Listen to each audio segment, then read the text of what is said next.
हमारे साथ एक और ख़ास मेहमान जुड़ गए हैं, पेपर सिरका के MD and CEO Abhay Agarwal. Abhay sir, बहुत बहुत शुक्रिया, थैंक यू वेरी मच। और मैं आपका तहे दिल से शुक्रिया अदा इसलिए भी करना चाहूँगा क्योंकि मार्केट की कंडीशंस कैसी भी हों, उठापटक हो, गिरावट हो, तेज़ी हो, एक्सट्रीम तेज़ी हो, आपने बहुत ही शांति से, बिल्कुल अभय होके, बिना किसी भय से आपने हमारे सामने बात रखी। और हमारा तो नारा ही यही है कि हम बिल्कुल फियरलेस हैं, किसी से डरे नहीं और बिल्कुल फेयर हैं। फियरलेस और फेयर वाले कंसेप्ट पे हम सारी चीज़ें रखते हैं और आपका तो नाम भी उसी से ही जुड़ा हुआ है, अभय से ही। अभय जी, मेरे को सिर्फ ये बताइए, अभी आप मार्केट को कैसे कैलकुलेट कर रहे हैं, इसमें क्या चीज़ नोटिस करनी है? इसी बहाने आपसे बाजार भी पता लग जाएगा, आपको बधाई भी देनी थी, इसलिए मैंने आपको कार्यक्रम में जोड़ा सर। डिम्पी जी, गुड मॉर्निंग। और सबसे पहले तो आपको और आपके चैनल्स के सारे मेंबर्स को बहुत बहुत बधाई और शुक्रिया। शुभकामनाएं। सिर्फ 3 साल ही निकले हैं, मुझे विश्वास नहीं होता, और आप लोग इतना आगे निकल आए हैं। अपना इतना बड़ा channel with such a big following आपने बना दिया है, इट्स रिमार्केबल।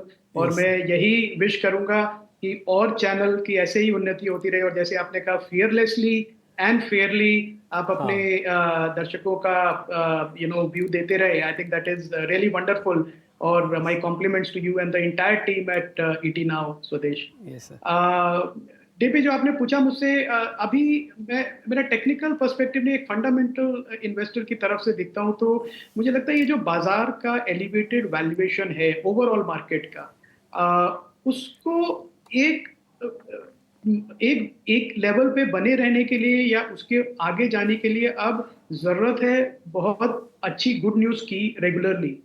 पर जिस तरह का मार्केट में इन्वायरमेंट है इंडिया में और ग्लोबली, मुझे लगता है कि अगले 3 महीने तक मार्केट में गुड न्यूज नहीं आएगी, बल्कि थोड़ी बैड न्यूज आने की ज्यादा संभावना है। और उसमें सबसे बड़ा जो है वो है हम्म। अर्निंग्स हम्म। पे थोड़ा डिसअपॉइंटमेंट।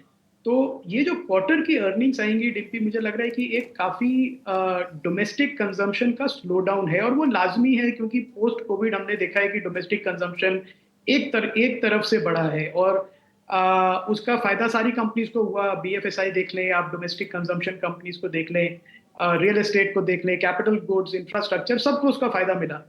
तो पर अब एक सिचुएशन आ गई है कि एक वो डिमांड एक साइक्लिकल डाउनटर्न से निकल रही है, और वो साइक्लिकल डाउनटर्न होना लाजमी, क्योंकि एक कभी ना कभी ऐसा समय आता है कि जो कंज्यूमर्स है वो थोड़ा होल्ड बैक करते हैं।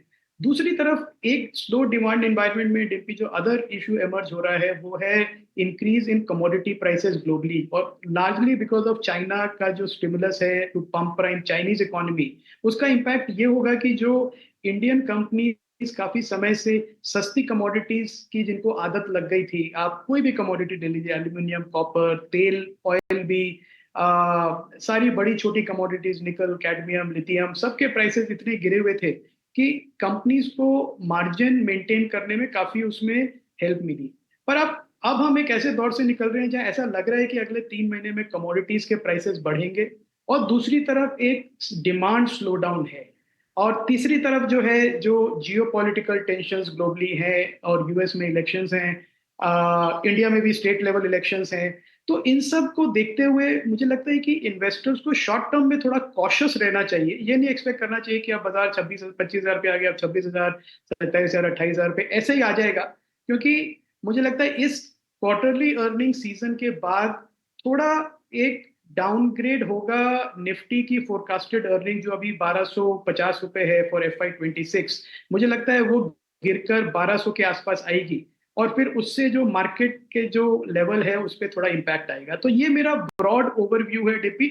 On a long term, medium term to long term, I am very positive on India. जितने हम फॉरेन इन्वेस्टर से बात करते हैं, सब इंडिया में इन्वेस्ट करना चाहते हैं। बट थोड़ा 3 से 6 महीने की मैं बात जी। करूं तो आई थिंक इन्वेस्टर्स को थोड़ा कॉशियस रहना चाहिए। ठीक है।